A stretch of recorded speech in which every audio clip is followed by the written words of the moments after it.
Assalamualaikum warahmatullahi wabarakatuh. Baik, masih bersama Ibu Sri di sini dengan materi konsep wilayah dan tata ruang Geografi kelas 12 oleh Sri Ayanti SPD. Suatu pembangunan haruslah merata, baik di pusat pertumbuhan dan daerah sekitarnya. Tujuannya agar kedua wilayah dapat tumbuh dan berkembang bersama sehingga saling menguntungkan. Berikut penjelasan mengenai pembangunan wilayah. Kita lihat.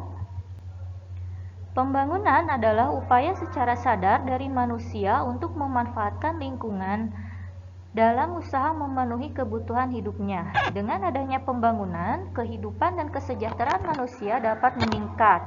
Pembangunan wilayah merupakan aplikasi dari rencana tata ruang wilayah yang bertujuan untuk meningkatkan pertumbuhan wilayah dan pemerataan kegiatan-kegiatan wilayah sehingga tidak terjadi pemusatan yang berakibat pada kesenjangan dan pemanfaatan ruang yang optimal. Pembangunan tentunya sesuai dengan kondisi sosial ekonomi daerah. Kunci dari pembangunan wilayah yaitu adanya potensi atau intraregion, konektivitas atau interregion, dan manajemen atau supraregion. Ketiga variabel ini apabila bersinergi maka akan menjadi dasar terhadap pembangunan wilayah. Adapun tujuan pembangunan dapat tercapai dengan memerhatikan berbagai permasalahan, di antaranya kita lihat yang pertama, pengendalian pertumbuhan penduduk dan kualitas sumber daya manusia. Yang kedua, pemeliharaan daya dukung lingkungan. Yang ketiga, pengendalian ekosistem dan jenis spesies sebagai sumber daya bagi pembangunan. Kemudian yang keempat, pengembangan industri. Yang kelima, mengantisipasi krisis energi sebagai penopang utama industrialisasi. Pembangunan wilayah juga bertujuan agar mampu mendorong pertumbuhan ekonomi disertai pemerataan ekonomi dan peningkatan pendapatan per kapita. Dengan kata lain, melalui pembangunan wilayah diharapkan dapat dicapai pertumbuhan dan pemerataan pembangunan, mengarahkan pembangunan sesuai potensi wilayah, maupun mengembangkan keterkaitan antar wilayah.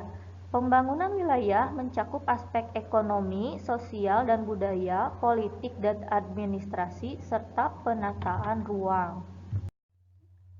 Adapun satuan wilayah pembangunan atau yang dikenal dengan SWP.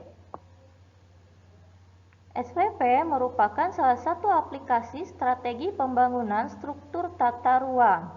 Setiap SWP memiliki pengaruh terhadap pertumbuhan wilayah di sekitarnya, menurut Syafrizal dalam Muta'ali tahun 2013.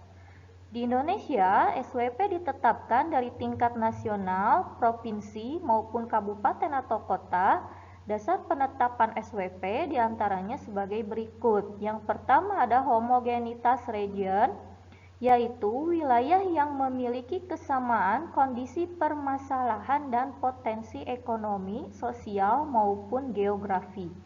Yang kedua ada fungsional atau nodal region, yaitu pewilayahan pembangunan berdasarkan kedekatan geografis dan keterlibatan erat antara daerah-daerah yang bergabung dalam wilayah pembangunan yang bersangkutan. Yang ketiga ada planning region, yaitu pewilayahan pembangunan berdasarkan kesatuan wilayah pemerintah seperti antara provinsi, kabupaten, dan kota. Adapun yang C, strategi pembangunan wilayah.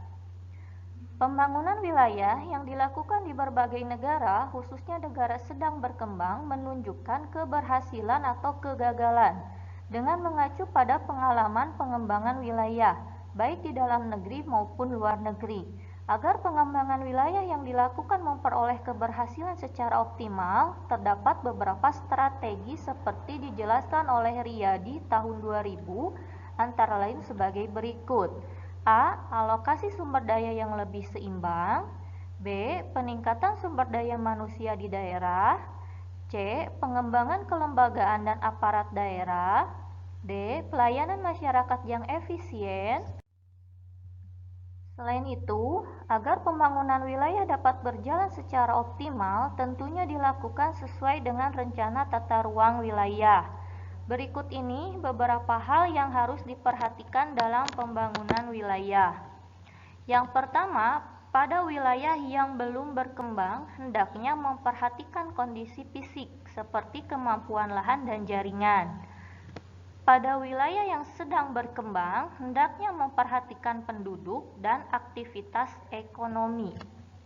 Yang ketiga, pada wilayah yang sangat berkembang, pendekatan normatif atau penggunaan lahan dan partisipatif, meminimalkan konflik dengan pemetaan. Apabila terjadi konflik, perlu dilakukan diskusi dengan memperhatikan status hukum kepemilikan tanah. Kemudian yang keempat, ada pemilihan jalur evakuasi untuk daerah yang rawan bencana alam. Lalu yang kelima ada persepsi penataan ruang. Dan yang keenam ada sistem informasi zonasi. Lalu yang terakhir ada D, indikator keberhasilan pembangunan wilayah. Keberhasilan pembangunan wilayah dapat dilihat dari 3 indikator keberhasilan, yaitu produktivitas, efisiensi, dan partisipasi masyarakat. Indikator tersebut berkaitan dengan ciri suatu wilayah yang berbeda dengan wilayah lain, seperti kondisi sosial politik, struktur kelembagaan, komitmen aparat dan masyarakat, serta tingkat kemampuan aparat dan masyarakat.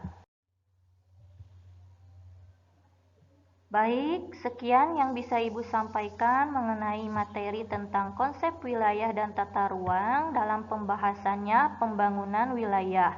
Semoga bermanfaat dan bisa mudah dipahami. Wassalamualaikum warahmatullahi wabarakatuh.